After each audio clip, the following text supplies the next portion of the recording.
Welcome back to another BetterWealth Reacts. Today we're going to the land of TikTok and we're looking at TikTok tax loopholes. I have to say there's many gems, funny gems in here. There's a lot of things that are not legit that we're going to see. There's like cringy-worthy videos. We're also going to dive into some ideas that probably will get the mind maybe spinning in some cool directions. We're going to look at art collection. Is this like the new tax loophole that everyone should be doing? We're going to look at real estate professional. That's a really interesting thing that a lot of people are talking about. We're going to look at a viral video of why you should make your house a cemetery. We're also going to look at the sovereign citizen movement. This is something that I've seen more and more. I don't know if it's just because I watch one video and then the algorithm is like sovereign citizen. We're going to see if that's legit or not. We're going to look at writing off luxury items as an influencer. And then finally, we're going to watch a video that is pitching life insurance just from the tax code. And I'm going to give my raw and honest feedback off every video. I want to be very clear that this is not tax advice. This is not financial advice. This is financial education. And so with that disclaimer, let's jump right in.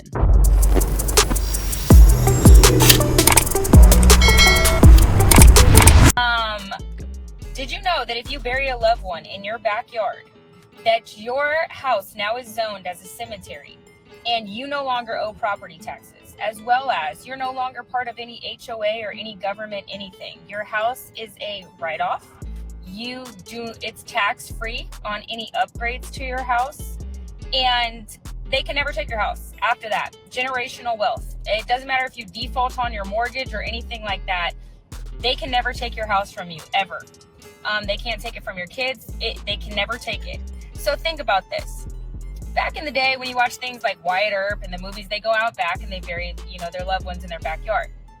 When did cemeteries become a thing, right? Probably around the first war, when we needed money and we instilled war taxes, property taxes, all the bullshit, right? So cemeteries became a thing. Why?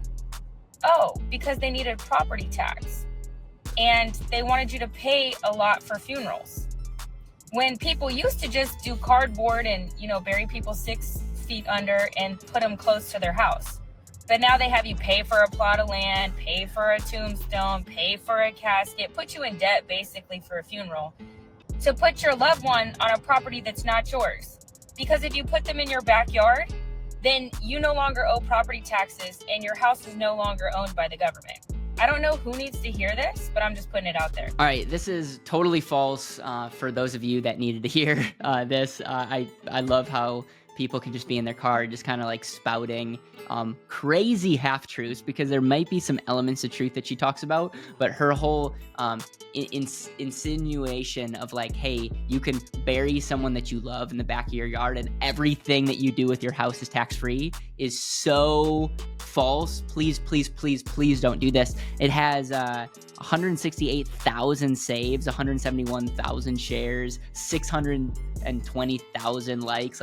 This definitely went viral, and I can see why, because it's like, oh wow, like this is a way to like make everything tax-free in how we live, and it's just not true. So here's what is true. It is true that cemeteries are have tax advantages. Like that is true, and there is a element of truth if you get permission, because you can't just bury anybody in your backyard. Like, don't do that without getting permission. But if you do bury someone in your backyard, there is a point that you can make about that element of burial is tax-free. Like, you get a special tax advantage there, but that doesn't necessarily make your home a part of the cemetery. And if it did, that means you shouldn't. You have to justify why you're living in a cemetery, and it's not your home, it's a cemetery.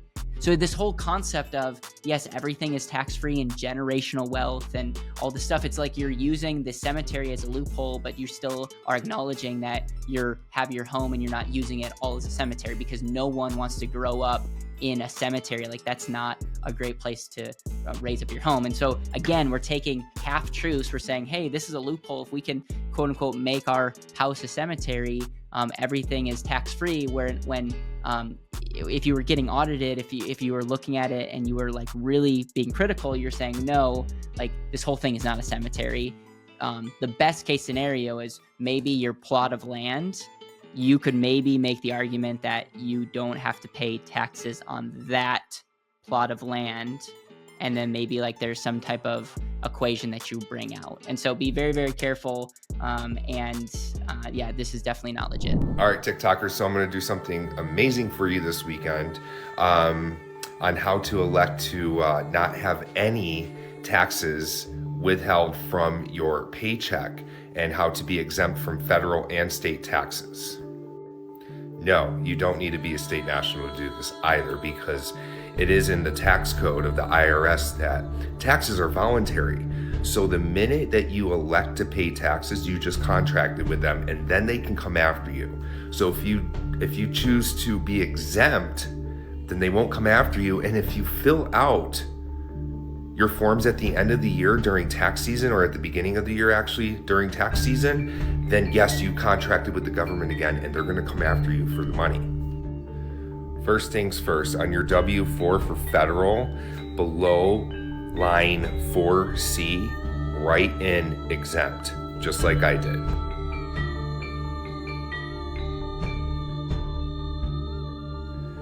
And now I'm going to show you my current paycheck that I just received a few days ago, where it shows federal withholding $0. Okay?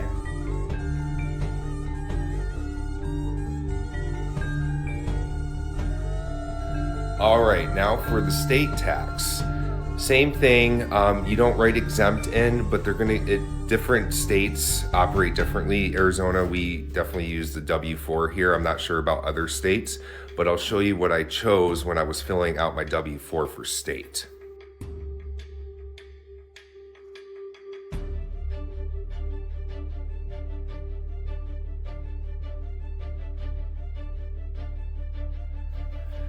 Okay, now I'm going to show you I call it the fact page, which lists federal, state, and any of my responsibilities for taxes. And I will show you where it says yes and true for me being exempt.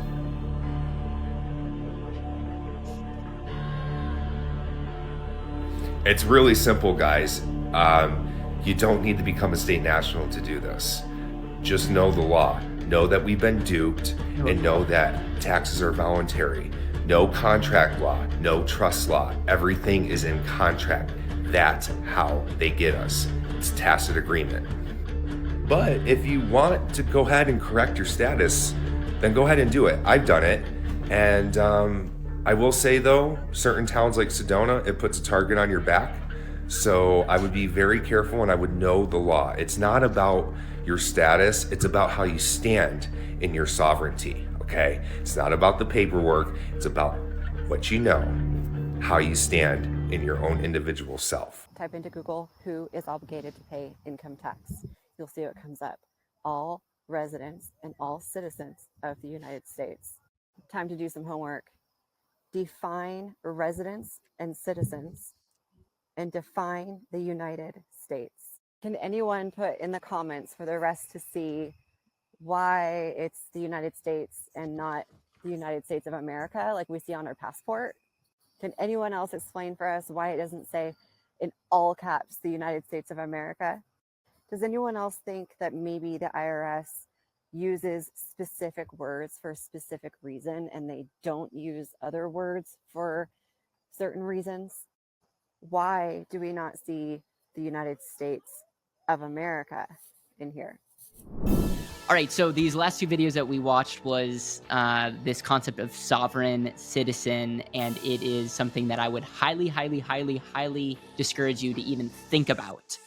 It is shady, and there's going to be a lot of people that get in trouble with it. There's people that essentially, like, the pitch is that, like, it doesn't clearly say that United States of America. Their whole concept is DC is like this 10 by 10 plot of land that is the United States, and then everybody else that are paying taxes is voluntarily paying taxes to the United States, and we can be a sovereign citizen, which is kind of oxymoron when you think about it, because the definition of sovereign is a supreme ruler, like a monarchy, and then a citizen is a person who legally bounds to a country. So it's like I don't know. It's like you're your own citizen, and that's their whole point that they're making. And so there is countless videos of people, number one, sharing all kinds of things and reasons why this is totally not true.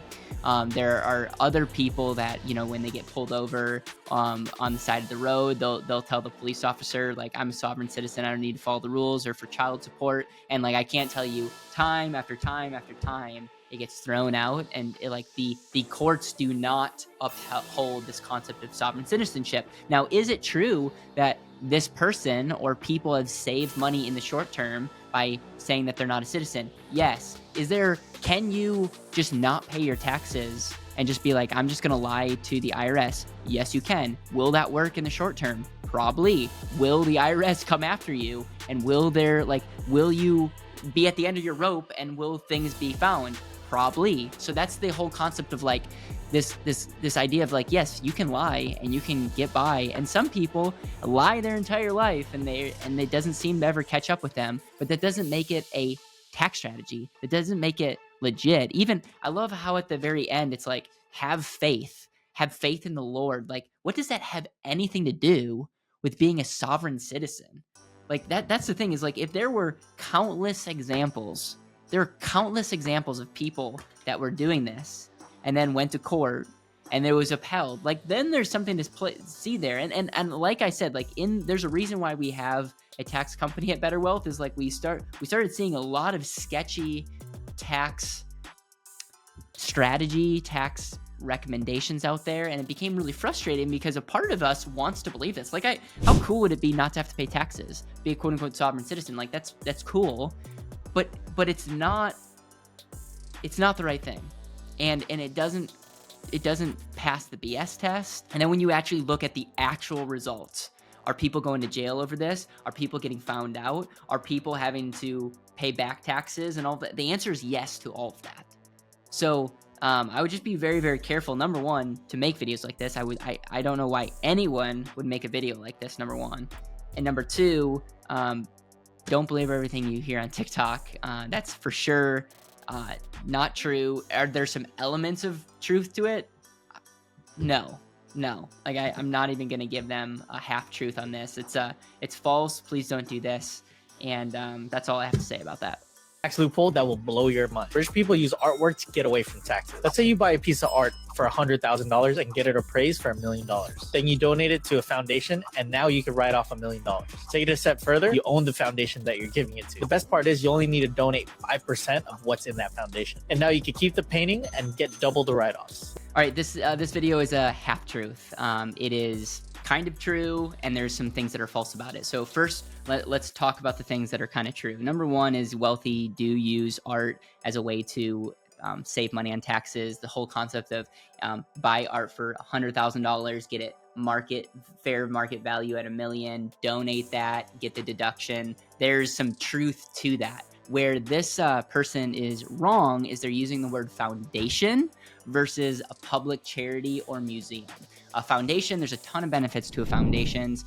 You have control, just like this person said, 5%, you donate 5% a year. There's a lot of reasons why a lot of wealthy people have foundations. You maintain control and all of that. The deal is you can't donate art to your own privately held foundation. You can't get the fair market value. Actually, there's a ruling on this that you can only get the cost of what you've paid the art. Now, what you can do, this is where there's truth to it, you can use this scheme if you actually donate to a public charity or museum, and that's where you can use this as a loophole. So like everything here, not tax advice, not legal advice, but there is an element of truth. And in a lot of cases, a lot of times when it comes to TikTok finance, there's an element of half truths, and that's where this video falls into. Legal loophole to pay $0 in taxes. When you become a real estate professional, it allows you to start writing off real estate depreciation towards your active income. So what that means is if you are making a lot of money in something outside of real estate, you can start writing off that income with real estate as long as your spouse is a real estate professional. What does it take to be a real estate professional? Spend at least half of your work week dedicated towards real estate. You could be an Airbnb management host, wholesaler, house flipper. You just have to qualify as a real estate pro. Once your spouse qualifies for that, you can still keep making your money over here, but now you're going to be able to get the deductions from buying rental properties. So if you want to legally wipe out all your taxes, get your spouse to be licensed. So is being a real estate professional legit? Are there tax benefits to it? It's 100% legit, and there's many tax benefits to it. There's a reason why Ryan used the word spouse a couple times. Is to qualify as a real estate professional, you have to use what's called 50% of your work has to go towards real estate. It's called the 50% test, and you have to spend over 750 hours towards real estate in general. And so if you're an entrepreneur, if you're crushing it in business, if you're making a ton of money, or you're high W-2, you have to be able to pass the quote unquote 50% test. So that holds a lot of, high income earners or business entrepreneurs back. And so that's why he says spouse, spouse, spouse. And there may be lots of benefits to have your spouse be the owner of a company that you set up that does real estate. And again, you still have to put significant time in. One person I would highly recommend you look into is Carlton Dennis. He creates a lot of videos and has many trainings around this and how people can become a real estate professional, ways to do that, and ways where you can save crazy tons of money. Here's a tax loophole that influencers use to save millions on taxes, and the IRS definitely doesn't want you to know about this one. It's called Section 162A, and it allows you to write off anything that you use in your content as a necessary and ordinary business expense. And since influencers have a personal brand, they're able to write off many personal things that normal businesses can't. For example, luxury cars, watches, clothing, and other personal items that would usually be considered owner's pay or a draw that would normally be taxed are now able to be written off against your income. So if you want to save money on taxes, you might want to consider creating some content. All right, so this one is legit. I think there's a lot of things that are legit about what this person has to say, but before you go right off everything, hear me out. So this tax loophole, this 162A, is not really a tax loophole. It literally, here's the code. It literally says that it provides a deduction for anything that's ordinary and necessary expense incurred while engaging in a trade or business. It provides special rulings for deductions as well. So here's the whole point. If there's something that's ordinary and necessary to your business, you can write it off. So for an example, computers, microphones, there's a lot of things that are ordinary and necessary for us to do our business. We can write it off. Whereas if you didn't have a business, you would not be able to write off your computers and your microphones and all this other stuff. And so, yes, this is why it's a really, really, really good idea to think like a business owner, to have side, hustles. You have to try to make money. You can't just do it as a loophole. And if the IRS comes after you, again, it has to be ordinary and necessary. So this is where a lot of people get themselves in trouble, is they don't actually document. They don't do proper bookkeeping, and they're not actually documenting why this is ordinary and necessary. For someone like a Grant Cardone, having a jet is ordinary and necessary for his type of business. But he has to prove that. He has to say having a jet is ordinary and necessary. Not everyone that just goes buys a crazy fancy watch or car or the things that might not be ordinary and necessary to their business. And so you have to be able to build a documentation of why that is. You shouldn't be afraid of the IRS. You shouldn't be afraid of audits.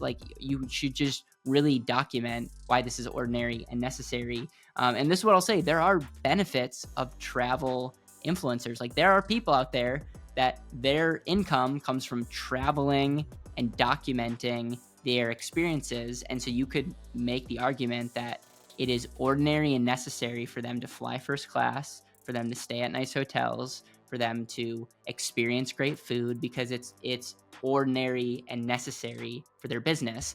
But I can't just say I'm a travel influencer because me flying first class and staying at nice hotels and eating out is not ordinary or necessary for my line of business. And so there is something to say where maybe everyone should be a travel influencer and document, but you have to be able to back that up. I think Section 162 is an amazing thing that all of us should be leaning into, and whether you're a travel influencer or whether you just want to start a side hustle, I think there's a lot of benefits to it. All right.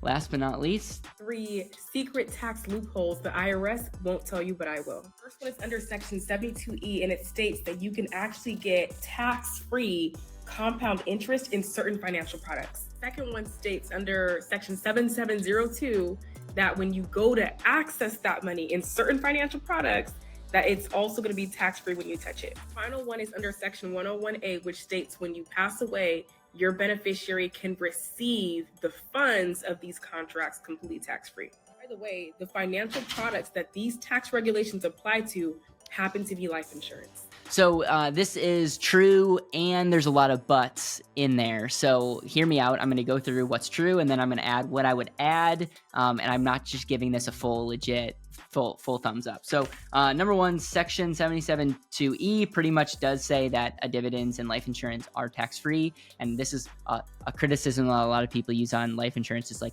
a dividend is a return on premium, and they kind of like freak out over it. And it's at the end of the day, it's a loophole to make growth in a policy, i.e. dividends, non-taxable. So yeah, that's true. Section 7702 pretty much say the buildup of cash value in an annuity or life insurance is tax deferred, and then also that you can use a loan tax-free, and loans are tax-free regardless. You don't have to pay income tax when you get a mortgage or when you take out a loan in general. Same thing when it comes to life insurance policies. And then Section 101A says that when you receive a life insurance death benefit, it's income tax free. There's obviously some exceptions to this when some people soup up life insurance to be like special tax benefits when they're paying in. Sometimes you lose the tax-free nature on the back end. But at the end of the day, the death benefit for 99.9% of life insurance policies is income tax-free and is one of the greatest benefits. So here's my caveat to the whole message of like, hey, you want to work with me because I just like showed you 3 tax loopholes, is like just because it's tax advantaged or tax free in some natures doesn't make it amazing. For example, is like I could say, hey, give me all your money, I won't give it back, and you can write it off as a loss and you get tax benefit. It's like that's a tax benefit, and that's not a good deal at all. It's like the people that do crazy deductions and they buy things that they don't need and they have less money because of it. There is a lot of life insurance out there that if it's not structured properly, it could be a disaster. And so I'm not saying, oh, because life insurance has a lot of tax advantages, that doesn't mean you should pour your money into it. You should still make sure that the policy serves you and that it's structured properly. You have a ton of liquidity, and you know the pros and cons, and you know like the advantages, but more importantly, you know what could go wrong if the policy didn't perform the way it performs. And so that's my final 2 cents. I give a half thumbs up, half thumbs down, but overall, I thought it was a very creative video to kind of lay out the tax benefits of life insurance. Hey guys, if you like this video or found it enjoyable or informative, please give it a thumbs up. Shoot me a comment, like share with me what's the one thing that was like the most funny or the thing that made you laugh or like made you like cringe. I would love to hear that from you. And also when you share our videos, that also means the world. It anytime you like, comment, it helps get the videos out to more people. I come through hours of TikTok videos, as much as I'm embarrassed to say, to try to come up with this list. And I look forward to continue bringing you reactions. So I would love to hear from you. Is there other videos that I need to react to? And would always love hearing from our audience. So we'll see you on the next video.